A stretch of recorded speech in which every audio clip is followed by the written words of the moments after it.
Experience 11 days of Grand Europe trip with easy EMI of rupees 25,000 only with GT Holidays, South India's #1 travel brand.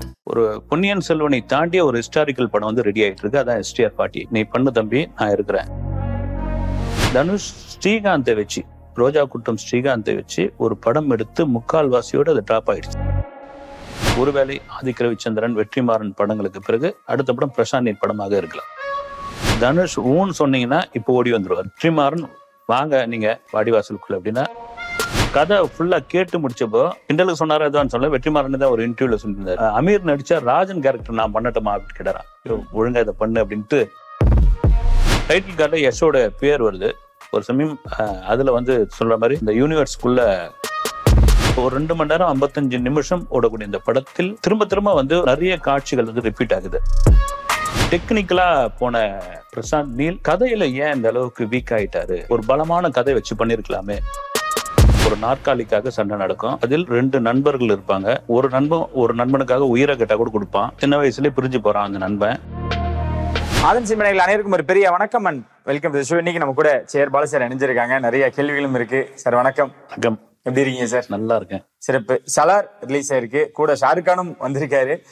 சலார்ல இருந்து நான் ஆரம்பிச்சணும்னு நினைக்கிறேன். ஏன்னா KGF 1, KGF 2 இந்த 2 படங்களும் தமிழ் ஆடியன்ஸை முக்கியமா ரொம்ப கவர்ந்து இருந்தது. இந்த படம் எப்படி இருக்கு, எப்படி ஆடியன்ஸ் ரிசீவ் பண்ணிக்கிட்டாங்க? நீங்க சொன்னதுதான் வந்து, ஏன்னா KGF 1, KGF 2 அந்த KGF உடைய டைரக்டர் பிரசாந்த் நீலோடைய படம். ஆமா, அதுவும் குறிப்பா பிரபாஸ் வச்சு எடுத்திருக்காரு.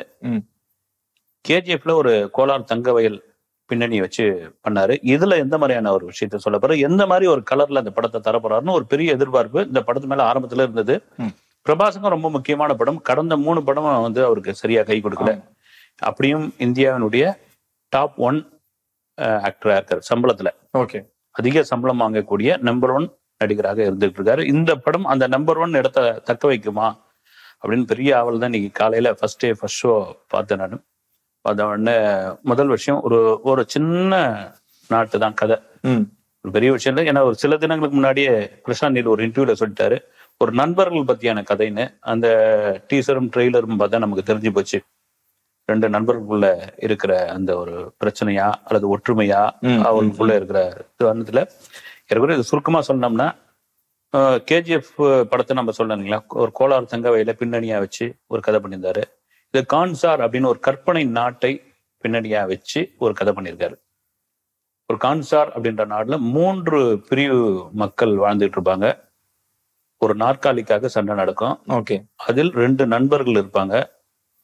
ஒரு நண்பனுக்காக உயிரை கட்டா கூட கொடுப்பான். சின்ன வயசுலயே பிரிஞ்சு போறான் அந்த நண்பன். பெரியவன் ஆன பிறகு ஒரு பிரச்சனைக்கு அந்த நண்பனை இவன் வரவழைப்பான். அதன் பிறகு என்ன நடக்குது தான் கதை. ஏன்னா இது ஆல்ரெடி எல்லாமே பார்த்த மாதிரி இருக்கு. முக்கியமா தமிழ்லயும் தளபதி வந்திருக்கு, தேவானே பேர் வச்சிருக்காங்க. சோ அந்த மாதிரி கனெக்ட் பண்ணிக்கலாமா, இல்ல வந்து பைத்தியார நண்பன் அப்படின்னு சொல்றப்போ எல்லாருமே இந்த ஆர்யா 2ஓடையும் கனெக்ட் பண்ணிக்கிறாங்க. சோ சலார் வந்து ஆல்ரெடி எடுக்கப்பட்ட கண்டென்ட்ல இருந்து எடுக்கப்பட்ட கண்டென்ட்டா அப்படின்ற ஒரு விஷயம். எந்த கதை எடுத்தாலும் நீங்க ராமாயணம் மகாபாரதத்தை பேஸ் பண்ணி தான், அதுதான் வந்து மூலக்கதைன்னுவாங்க. இது ஏற்கனவே நீங்க மகாபாரதத்துடைய ஒரு பாட்டு தான். துரியோதன் கர்ணன் இருப்பாங்கல்ல, அதுதான் பேஸ். அது தொடாம இல்லை. நீங்க அதுக்கப்புறம் நீங்க வந்து தளபதியில இருந்து நிறைய படங்களை சொல்லலாம். எனக்கு நீங்க சொன்ன மாதிரி ஆர்யா 2 நான் கூட எந்த படம் யோசனை பண்ணிக்கிட்டே இருந்தேன். ஒரு பைத்தியக்கார நண்பன். கரெக்டா சொன்னீங்க நீங்க. வெறித்தனமான நண்பன், தன் நண்பனுக்காக என்ன வேணாலும் பண்ணுவான். கரண்ட் ஒயரே கையில பிடிப்பான்னு பாத்துங்க. அப்படியேப்பட்ட ஒரு நண்பனோட வந்துடுச்சு. நீங்க கதை 1 to 9 தான் கதை. எப்பவுமே சொல்லுவாங்க அந்த ஃபார்முலா வந்து 225 அப்படின்னா 2 தூக்கி வைக்க வேண்டியதுதான், பிக்ஸ் பண்ண வேண்டியதுதான் அப்படின்னு. அதை தாண்டி ஸ்கிரீன் பிளேன்ற ஒரு விஷயம் என்ன வந்து இந்த டைரக்டர் வந்து மேக்கிங்ல சொல்ல போறாரு. இவங்களை வச்சு எப்படி பிரபாஸை வச்சு இவர் எப்படி படம் பண்ணியிருக்காரு அப்படிங்கிற ஒரு பெரிய ஆவல் தான். நீங்க அப்படி ஒரு ஓப்பனிங் இருந்தது தமிழ்நாட்டுல. ஆல்ரெடி ஆந்திராவில பெரிய ஓப்பனிங் இருக்கு. ஹிந்தியில அடுத்தடுத்த ஷோலாம் கொஞ்சம் டல்லா இருக்கு. அங்கேயும் ஒரு இது வருது. இதுதான் இந்த ஒரு கதைக்களம் தான். படத்துல டெக்னிக்கலா மிரட்டிருக்க. இந்த பிரம்மாண்டம் சங்கர் அவர்கள் மாதிரி இந்த பிரம்மாண்டத்தை உங்களுக்கு வந்து கேமராவில இருந்து குறிப்பா வந்து நம்ம ஊர் அன்பறிவு மாஸ்டருடைய சண்டை பயிற்சி சண்டையெல்லாம் அதான் நம்பகத்தன்மையா இல்லைனாலும் இன்னைக்கு அதுதான் வந்துருச்சு. வந்து வரிசையா அந்த கண்ணுங்களை வச்சு சுடுறது இன்னைக்கு ஒரு பெரிய இதுவாகி போச்சு. விக்ரம்ல இருந்து தொடங்கி கேஜிஎஃப்ல தொடங்குனதுதான் அது வந்து. இதுலயும் அந்த மாதிரியான காட்சிகள்லாம் இருக்கு. விஎஃப்எக்ஸ் டெக்னிக்கலா போன பிரசாந்த் நீல் கதையில ஏன் இந்த அளவுக்கு வீக் ஆயிட்டாரு? ஒரு பலமான கதை வச்சு பண்ணிருக்கலாமே. அடிச்சு துவச்சு போட்டு ஒரு கதை தான். இந்த கதை வீக்கா இருந்தாலும் ஸ்கிரீன் பிளேன்னு ஒண்ணு இருக்கு இல்லைங்களா, அதுல கொண்டு போயிருக்கலாம். ஸ்கிரீன் பிளே எங்க உங்களுக்கு வீக்குன்ற ஒரு விஷயம் வருதுன்னா, நீங்க ஆடியன்ஸா படம் பார்க்கும் பொழுது அடுத்ததான் வரும் அப்படின்ற ஒரு மனநிலை வருதுங்களா, அங்கதான் அது ஆயிடும். ஆனா அதை மீறி இந்த படத்தை வந்து இன்னும் ஆடியன்ஸை வந்து உட்கார வச்சு கொண்டு அந்த 2 மணி நேரம் 55 நிமிஷம் படம் ஓடுது. அது காரணம்னா அந்த டெக்னிக்கல் தான். ஓகே, படம் வந்து KGF 1 KGF 2 அந்த நாட்டை அந்த அந்த ஒரு பேட்டர்ன் அப்படியே இருக்கிற மாதிரி இருக்கு. எங்க தப்பு பண்ணிட்டாரு பிரசாந்த் நீல்? ஏன்னா தொடர்ந்து பெரிய டைரக்டர்ஸோட லிஸ்ட்ல இருக்கக்கூடியவர். முக்கியமா ராஜமௌலிக்கு அடுத்தது அந்த பக்கம் இருந்து நம்ம பாத்துக்கிட்டு இருக்கோம். இனி இந்த ஃபார்முலா ஒர்க் அவுட் ஆகுமா சார்? ஏன்னா பார்ட் 2 கூட லீட் கொடுத்துருக்காங்க. ஒர்க் அவுட் ஆகுமா இது? இல்ல, நீங்க முதல்ல சொன்னது வந்து ஒரு பெரிய டாப் 5 இல்ல டாப் 10க்குள்ள இருக்கிற ஒரு டைரக்டரா வந்துட்டாரு. அதுக்கு ஒரு பிளாஷ்பேக் சம்பவம் உங்களுக்கு சொல்லணும்னா, விக்னேஷ் சிவன் அஜித்தை வச்சு படம் ஆரம்பிச்சு விக்னேஷ் சிவன் இல்லைன்னு வெளியே போன உடனே அடுத்து யார் டைரக்டர் அப்படின்னா அஜித் சொன்ன முதல் பேர் வந்து பிரசாந்த் நீல் தான். ஓகே, ஆக்சுவலா அது அந்த படம் இந்த சலார் அப்ப ஷூட்டிங்ல இருக்காரு. பிரசாந்த் நீல் கிட்ட இருந்து வந்த பதில் வந்து, சார் உங்களுடைய பெரிய ஃபேன் நானே, ஆனா இந்த ப்ராஜெக்டுக்குள்ள இருக்கிறேன், நான் ஒரு ப்ராஜெக்ட் முடிச்சுட்டு வந்தாதான் சார் நல்லா இருக்கும், ஃபியூச்சர்ல நம்ம கண்டிப்பா பண்ணுவோம், ரொம்ப ஆவலோட இருக்கேன். அஜித்தை டிக் பண்ற அளவுக்கு இந்த படத்துக்கு முன்னாடியே இருந்துட்டாருன்னா அது காரணம் வந்து KGF தான். நீங்க சொன்ன மாதிரி அந்த KGF உடைய பாதிப்பில் இருந்து இன்னும் அவர் வெளியே வரலன்னு தான் தோணுது சலார் பார்க்கும்போது. என்னன்னா இதுல காமிக்கிற ஒரு லொகேஷன் வந்து KGFல பார்த்திருப்போம் நம்ம, அந்த தங்க சுரங்கம். இதுலயும் ஏறக்குறைய பாத்தீங்கன்னா ஒரு நிலக்கரி சுரங்கம் மாதிரி இருக்குது. ஒரு என்ன ஒரு கருப்பான மண்ணு காமிச்சுக்கிட்டே இருக்காங்க. குறிப்பா அந்த பேசுற வசனங்கள், அந்த கேரக்டரு, இந்த கான்சார்ன்ற நாடு வந்து ரொம்ப பழமையான நாடா, ஒரு கற்பனை தான், சமகாலத்துல இருக்கிற நாடான்ற விஷயம் நம்ம குழப்பமாவே இருக்குது. ஏன்னா அவங்க காஸ்டியூம் பாத்தீங்கன்னா பிரிட்டிஷ் காலத்துக்கு முன்னாடியே இல்ல பிரிட்டிஷ் காலத்துக்கு மாதிரி இருக்குது. திடீர்னு பாத்தீங்கன்னா ஒரு சிலர் வந்து பட்டன் போன் வச்சுட்டு இருக்காங்க, சில பேர் வந்து ஹைடெக் ஆப்பிள் போன் வச்சு பேசிக்கிட்டு இருக்காங்க, கத்தி வச்சு சண்டை போட்டுட்டு இருக்காங்க, அப்புறம் நவீன AK-47 மாதிரியான கன்னை வச்சு சண்டை போட்டுட்டு இருக்காங்க. இந்த மாதிரியான ஒரு விஷயம் இருக்குது. ஒரு ஃபேண்டசி படத்துல இதெல்லாம் ஓகே, நம்ம கடந்து போயிடலாம். ஆனா நீங்க சொல்ற மாதிரி பாத்தீங்கன்னா ஒரு 2 மணி நேரம் 55 நிமிஷம் ஓடக்கூடிய இந்த படத்தில் திரும்ப திரும்ப வந்து நிறைய காட்சிகள் வந்து ரிப்பீட் ஆகுது. அதை தாண்டி புதுசா இந்த காட்சியை வந்து யூகிக்க முடியாது. அது KGFல இருக்கும் சிலதெல்லாம். அப்படி பண்ணிருந்தா அந்த படம் வந்து ஒரு மாபெரும் ஹிட். ஓகே, கூடவே ஷாருக் கானும் வந்திருக்காரு. அந்த காம்படிஷன் எப்படி சார் பாக்குறீங்க? இன்னும் சலரை பத்தி ஒரு கேள்வி அப்படின்னா, KGF கனெக்ட் இருக்கா? அந்த யூனிவர்ஸை கிரியேட் பண்ணிருக்காங்களா? யஷ் உள்ள இருக்காரா? டைட்டில் கார்டுல யஷ் போடுறாங்க. எனக்கு இன்னொன்னு தோணுது என்னன்னா, நீங்க KGF 1 மேல வந்து நிறைய ட்ரோல் பண்ணாங்க. ஆமா சார், நம்ம ஆடியன்ஸுமே நிறைய பேர் தியேட்டருக்கு போய் பார்க்கல, அது டிவிலையும் வெளியும் பேசப்பட்டு என்னையா இது ஒரு படம் அப்படின்னு சொன்னாங்க. ஆனா KGF 2 வெற்றி என்னன்னு தெரியும். அதை மைண்ட்ல வச்சுக்கிட்டு இந்த 1 இப்படிதான் நான் சலார் கொடுத்துருக்கேன், 2 வந்து இதை விட ஹிட் அடிக்கும் அப்படின்னு ஒரு முடிவோட இருக்காரா, அந்த பிளானிங்ல இருக்காரா, இல்ல அதுக்கான ஐடியா பண்ணிருக்காரான்னு தெரியல. வந்து டைட்டில் கார்டுல யஷோட பேர் வருது. ஒரு சமயம் அதுல வந்து சொல்ற மாதிரி அந்த யூனிவர்ஸ்குள்ள கனெக்ட் பண்றாரான்னு தெரியல, வந்து பார்ப்போம். ஓகே, கூட நம்ம ஷாருக் கான், ஏன்னா அவருடைய 2 படங்களும் 1000 கோடிகளை கடந்திருக்கு. இந்த படத்தையும் ஹேட்ரிக்கா எதிர்பார்த்துக்கிட்டு இருக்காங்க. வர வாய்ப்புகள் இருக்கா? அந்த படத்தோட ரெஸ்பான்ஸ் எனக்கு, நான் அந்த படம் பார்த்தேன், நான் டங்கி. ஓகே, குறிப்பா நான் முக்கியமா ஷாருக் கானை தாண்டி ராஜ்குமார் இரானி அவருக்காக பார்த்த படம். 2 டைரக்டர்ஸ் முக்கியமா சொல்ல, 2 பெரிய டைரக்டர்ஸோட மோதல் எல்லாம் பார்க்கணும் போல. நீங்க பிரசாந்த் இல்லாவது இது 3வது படம். ராஜ்குமார் இரானி வந்து பல படங்கள் வந்து, குறிப்பா நீங்க முன்னாபை MBBS, அப்புறமா வந்து 3 Idiots, இந்த நண்பனா வந்த படங்கள்லாம் ஒரு காமெடியா கொண்டு போய் ஒரு பெரிய மெசேஜ் வந்து போற போக்குல அடிச்சு விட்டு போயிட்டே இருப்பாப்ல. இது கூட நமக்கு வந்து ஷாருக் கானுடைய டங்கி வந்து நாடு விட்டு நாடு அகதிகளாக குறுக்கு வழியில் போகக்கூடியவங்களுடைய கதை அப்படின்ற ஒரு லைன் வந்து சூப்பரா இருந்தது. எனக்கு ரொம்ப பிடிச்சிருந்தது. ஆனா ஒரு டைரக்டரா ராஜ்குமார் இரானியோட படத்தில் இன்னும் டீடைல் சொல்லியே அப்படின்ற ஒரு ஆதங்கமும் இருந்தது. வந்து நீங்க இன்னைக்கு உலகத்துல பல நாட்டுல அதான் பிரச்சனையா இருக்குது. ஏறக்குறைய இன்னைக்கு இப்போ பாகிஸ்தானுக்கும் ஆப்கானிஸ்தானுக்கும் பெரிய வித்தியாசம் இல்லை. ஆப்கானிஸ்தானில இருந்து பாகிஸ்தானுக்கு வந்த அந்த அகதிகளை வந்து கொஞ்சம் பேர் இப்ப வெளியே அமைச்சிட்டாங்க. ஏறக்குறைய வலுக்கட்டாயமா போய் தான் ஆகணுன்ற அளவுக்கு இது பண்ணிட்டாங்க. இருக்கிற மிச்சம் யார் இருக்காங்கன்னா அவங்க வந்து யூரோப்புக்கு போறவங்க, யூரோப்புக்கு அப்ளிகேஷன் போட்டு இருக்காங்க. நீங்க மெக்சிகோ அமெரிக்கா எல்லையை வந்து பெரிய சுவரை கட்டி மூடினாங்க. ஆனா அதை தாண்டி உள்ள வந்து இன்னைக்கும் பலாயிரம் பேர் உள்ள வந்துகிட்டு இருக்காங்க. இது ஒவ்வொரு நாட்டிலும். இத்தாலியில மனிதாபிமானத்துக்காக உள்ள விட்டுட்டு அவன் இப்ப படுற அவசியம் பெரிய அவசியம் இருக்குது. அவன் அங்கேயே வந்து இந்த கருங்கடலை செங்கடலாண்டியே வந்து வெளியே விரட்டி விட்டுறான் வரவங்களை வந்து. அப்படி உயிரை பணைய வச்சு கிடைக்கிற இந்த பாய்மர கடகு மாதிரியான இது ரப்பர் போட்லாம் போய் குடியுரிமை அகதிகளாக வந்து முறைப்படியே இது பண்ணாத போறவங்க உள்ள அவருடைய கதை. ஒரு 4 நண்பர்கள் ஷாருக் கானோட சேர்ந்து அவங்க லண்டன்ல போய் எப்படி இது மாதிரி வந்து போறாங்க, அவங்க எந்த மாதிரியான பிரச்சனைகளை அனுபவிக்கிறாங்க, திரும்ப எப்படி இந்தியாவுக்கு போறாங்க, அவ்வளவுதான் லைன். அது அப்ப இந்த படம் ஹேட்ரிக் அடிச்சிடும் 1000 கோடியில. ஷாருக் கான் வழக்கம் போல பிரமாதப்படுத்திட்டாரு. ஓகே, பிரமாதப்பட கண்டிப்பா 1000 கோடி லிஸ்ட். இன்னைக்கு ஷாருக் கானுக்கு தான் இந்த 2023 பெரிய பிளாக்பஸ்டரானது. ஓகே, நீங்க பதான் தொடங்கி ஜவான் தொடங்கி இப்போ நீங்க பதான் ஜவானோட பார்க்க போனா இந்த படம் சூப்பருங்க. வந்து சிறப்பு. இவ்வளவு தூரம் 2 படங்களை பத்தி நம்ம நிறைய விஷயங்கள் பேசிட்டோம் சார். சமீபத்துல வெற்றிமாறன் ஒரு விழாக்கு போயிட்டு இருக்கப்ப அங்க ரொம்ப ஆக்ரோஷமா எல்லாரும் மக்களும் கேட்டது அந்த வடசென்னை 2 தான். வாடிவாசல் கூட அவ்வளவு எதிர்பார்ப்பு இல்லை. ஏன்னா வாடிவாசல் அப்படின்றது கேள்விக்குரியதா இருக்கு.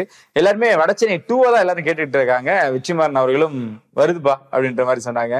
சோ என்ன சார், எப்போ வரப்போகுது? வடசென்னைக்கு அந்த இன்னும் அதுக்கான ஆடியன்ஸ் இருந்துகிட்டு தான் இருக்காங்க.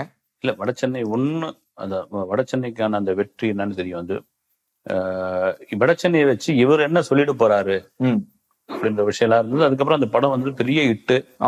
ஏறக்குறைய ஆரம்பத்தில் இந்த கதையில வந்து தனுஷ் கேரக்டர்ல சிம்பு நடிக்கிறதா இருந்தது. ஆமா ஆமா.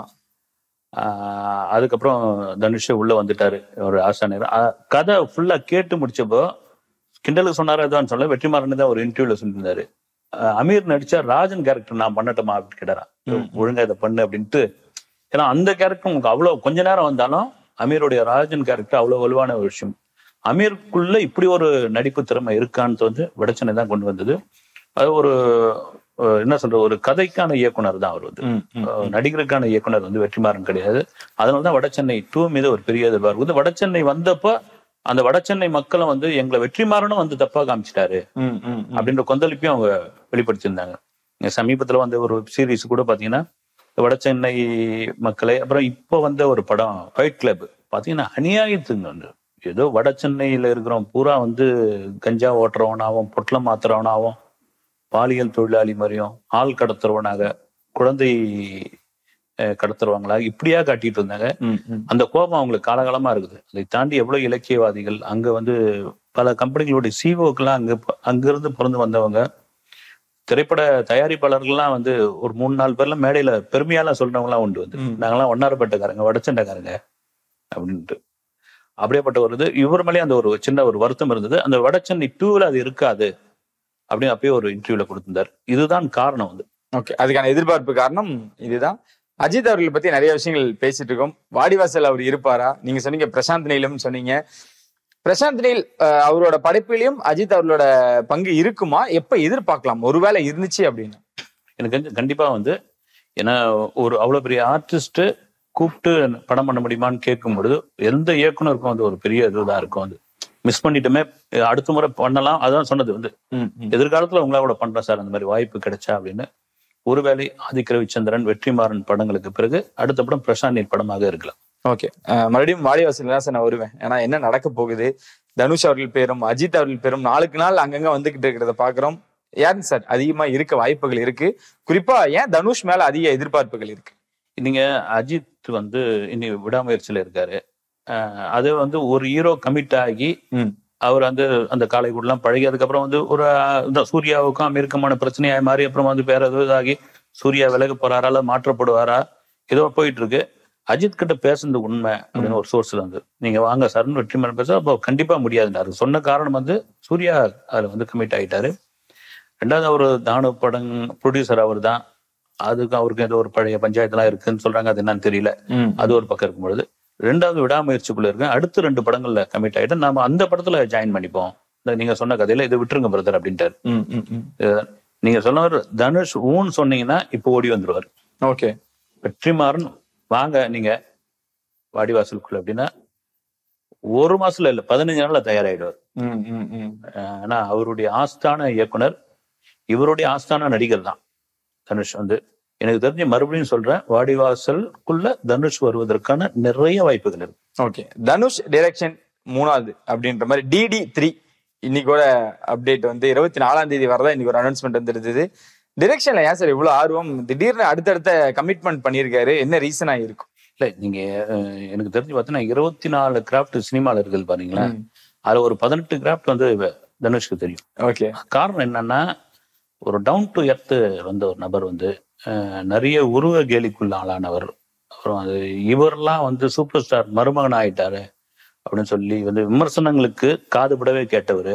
ஆகக்கூட தானே வந்து உள்ளிப்பு சாண்டிகர்லாம் கிசு கிசுலாம் எழுதணும். அந்த கோபம் வந்து இதுக்குள்ள வந்தாங்கன்னு ஒரு பாலிவுட் படத்திற்காக மும்பை போய் ஒரு பாலிவுட் படத்திற்காக மும்பை போய் ஒரு விழாவில் கலந்துருந்தப்போ இவருடைய இங்கிலீஷை அங்க வந்து கேலி பண்ணியிருக்காங்க.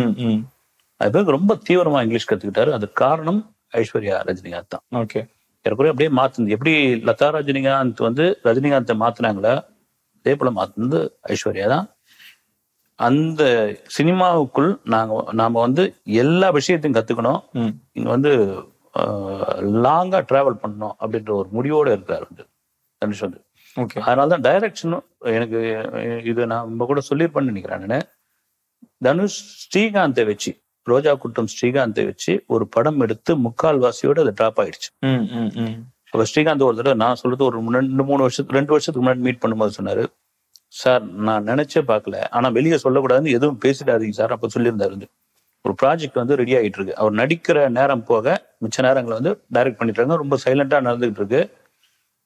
ஒரு அற்புதமான டைரக்டர் நான் அங்க பார்த்தேன். நானு தனுஷ் சார் கிட்ட ஒரு ஷார்ட் வைக்கிறதுல இருந்து, ஒரு கதை வந்து நரேட் பண்றதுல இருந்து, நடிச்சு காமிக்கிறதுல இருந்து, அப்படி ஒரு இது எனக்கு தெரிஞ்சு அவங்க அப்பா மாதிரி நடிப்பை விட டைரக்ஷன் மேல ரொம்ப ஆர்வமா இருக்காரு. ஒரு காலகட்டங்கள்ல போதும் நடிப்பு போதும் டைரக்ஷனுக்குள்ள வந்துடலான்ற முடிவு கூட தனுஷ் வந்தாலும் வரலாம். ஓகே, இந்த தொடர்ந்து அடுத்தடுத்த படங்கள், ஏன்னா D50 அவரோட டிரெக்ஷன்ல படம் முடிஞ்சிருச்சு அப்படின்னு கேள்விப்பட்டோம். அடுத்து 3வது படமும் இயக்க போறாரு, சொந்தக்காரங்களை வச்சு நான் இயக்க போறேன் அப்படின்ற மாதிரியான விஷயங்கள். ஸோ இனி அவர் ஆக்டரா பாக்குறது ரேரா, ஏன்னா அவர் நம்பி அடுத்தடுத்த படங்கள் இருக்கு, 51, 52 நிறைய அப்டேட் எல்லாம் இருக்கு. எப்ப சார் இந்த டைம் ஒதுக்க போறாரு? இப்போ இருந்து அந்த ஆர்வம் எதுக்கு? இல்ல ஏன்னா உங்களுக்கு எப்போ வந்து ஒரு ஹீரோவுக்கு எப்போ மார்க்கெட் குறையுதோ, அவருடைய லைம்லைட் எப்போ வந்து மாறுதோ, அப்போதான் வந்து அவருக்கு டைரக்ஷனுக்கு போகலாமா, இல்லை கதாசிரியரா மாறலாமா, கேரக்டர் ரோல் பண்ணலாமா, வேற ஒரு துறைக்கு டெக்னீஷியனா போகலாமா அப்படின்ற ஒரு இது ஒரு பெரும்பாலும்.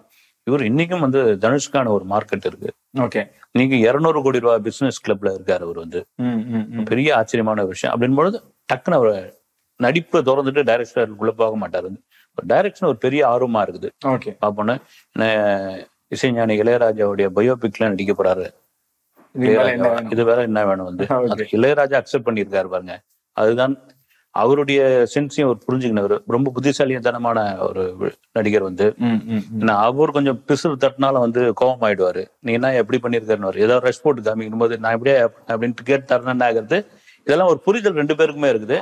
ஆனால் மிக மிக பயங்கர புத்திசாலி தனுஷ். ஓகே, என்னதான் டிரெக்ஷன் ஒரு பக்கம் இருந்தாலும் கேப்டன் மில்லர் பொங்கலுக்கு வரப்போறாரு. யார் சார் எதிர்க்க போறாங்க? நிறைய விஷயங்கள் அங்க கேள்விப்படுறோம். பொங்கலுக்கு என்ன நடக்க போகுது? பொங்கலுக்கு வந்து லால் சலாம், அயலான், கேப்டன் மில்லர் 3 மோத போறதா கேள்விப்பட்டோம். இப்ப லேட்டஸ்டா நம்ம விசாரிச்ச வகையில் பாத்தீங்கன்னா லால் சலாமை தள்ளி போகலாமா அப்படின்ற அளவுக்கு ஆல்ரெடி தங்கலான் அந்த ரேஸ்ல இருந்ததாகவும் பேசப்பட்டுச்சாகவும், அதுதான் தள்ளி தங்கலான் முன்னவே டிசம்பர்லயே அவங்க பிளான் பண்ணி வச்சிருந்தாங்க. அதுக்கப்புறம் தங்கலான் வந்து ஒரு பெஸ்டிவலுக்கான படம் இல்ல, நம்ம சோலோவே வருவோம் அப்படின்னு.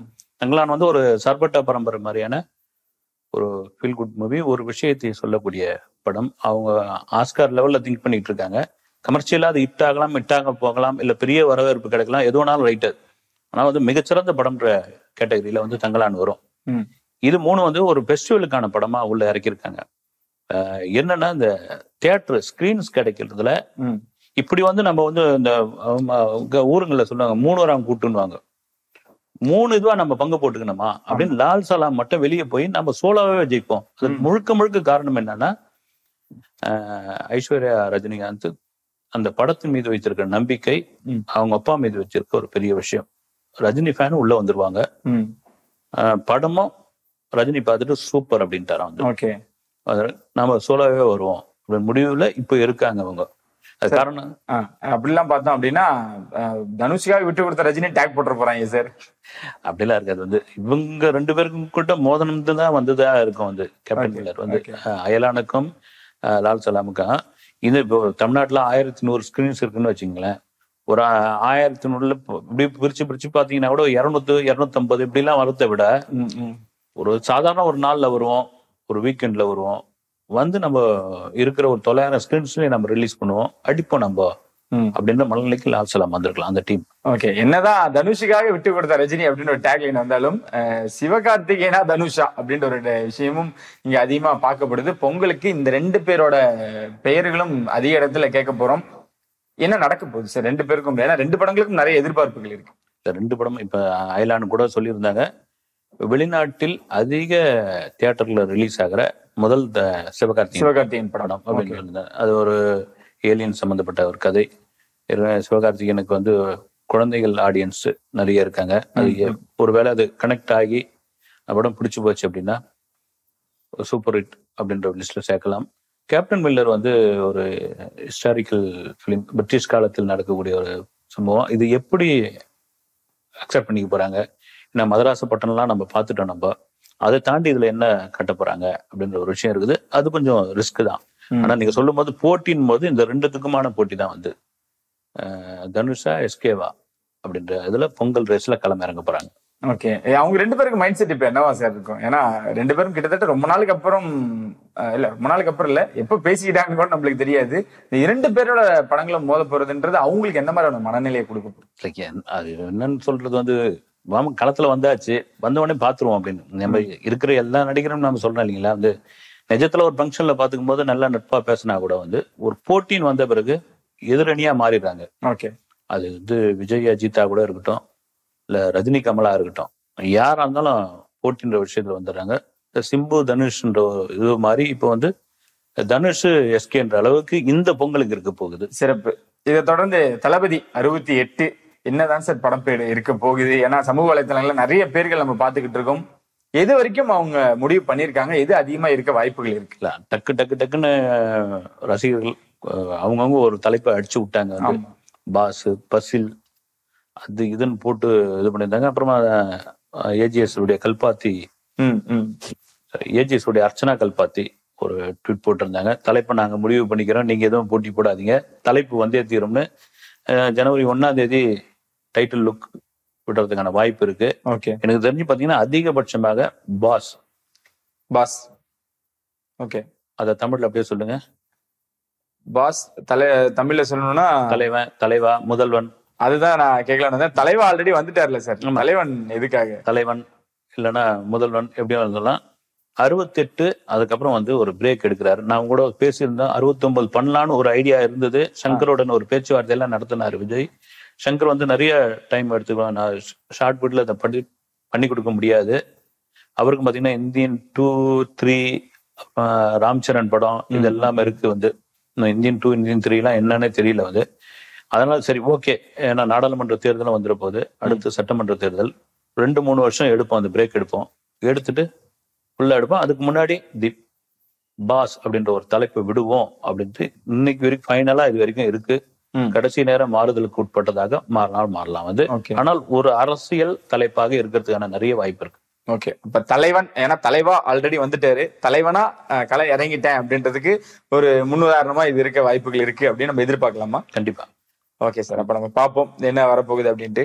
26ஆம் தேதி சிவகார்த்திகேயன் அவரோட ஸ்பீச் தான் எல்லாத்துக்கும் இப்ப எதிர்பார்ப்பு கொடுக்குது. ஏன்னா நம்ம ஆல்ரெடி பேசியிருக்கோம், ரஜினியும் விஜய் அவர்களும் பேசினா எந்த அளவுக்கு பரபரப்பா இருக்குமோ, சிவகார்த்திகேயன் அவர்கள் இப்போ என்ன பேச போறாரு, எப்படி அவர் மேல இந்த நெகட்டிவிட்டியா இருக்கட்டும், அவர் மேல இந்த சலசலப்பா இருக்கட்டும், சர்ச்சைகளா இருக்கட்டும், என்ன மாதிரி அணுக போறாரு சார்? இல்ல ஆமா, அது வந்து முதல்ல நேரு இண்டோர் ஸ்டேடியத்துல வைக்கிறாங்க, பிளான் பண்ணியிருந்தாங்க. இப்ப இந்த மழை வெள்ளம் அந்த மாதிரியான பிரச்சனைல இப்ப ஒவ்வொரு நிகழ்ச்சியாவே தள்ளி போயிட்டு இருக்கு. இன்னைக்கு நம்ம சென்னை இப்பதான் கொஞ்சம் கொஞ்சமா மீண்டுட்டு வருது. தென் மாவட்டங்கள் குறிப்பாக தூத்துக்குடி எல்லாம் வந்து பெரும் வெள்ளக்காடா இருக்கு. ஒரு இது பெரும் துயரா சம்பவம். இந்த நேரத்துல வந்து ஒரு விழா கேளிக்கை இதெல்லாம் விரும்ப மாட்டாங்க, ஒரு பெரிய இதுவா. அதனால ஒரு ஸ்டார் ஹோட்டல்ல வழக்கம் போல அந்த இருக்கும். இதே கேள்விதான் பல பேருக்கு இருக்கு சோசியல் மீடியால. என்ன சொல்ல போகிறார் சிவகார்த்திகேயன் அப்படின்னு ஒரு ரிமோட் டைம்ல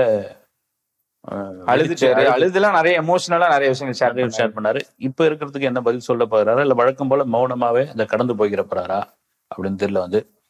எனக்கு தெரிஞ்சு பாத்தீங்கன்னா ஒருத்தர் மேல ஒரு குற்றச்சாட்டு அப்படின்போது அந்த குற்றச்சாட்டு ஆதாரம் இருக்கா இல்லையா அந்த ஆராய்ச்சிக்குள்ள போக வேணாம். இவ்வளவு காலம் மௌனமா இருக்கிறதுக்கான காரணம்னா நான் கரெக்டா இருக்கிறேங்க, என் மேல எதுவும் இல்லை அப்படின்ற ஒரு மனநிலை கூட இருக்கலாம். அதே மௌனத்தோட இல்ல அந்த டாபிக்கை பேசாம படத்தை பத்தியும் பேசிட்டு போகிறதுக்கான வாய்ப்பு கூட இருக்கு, வாய்ப்புகள் அதிகமா இருக்கு.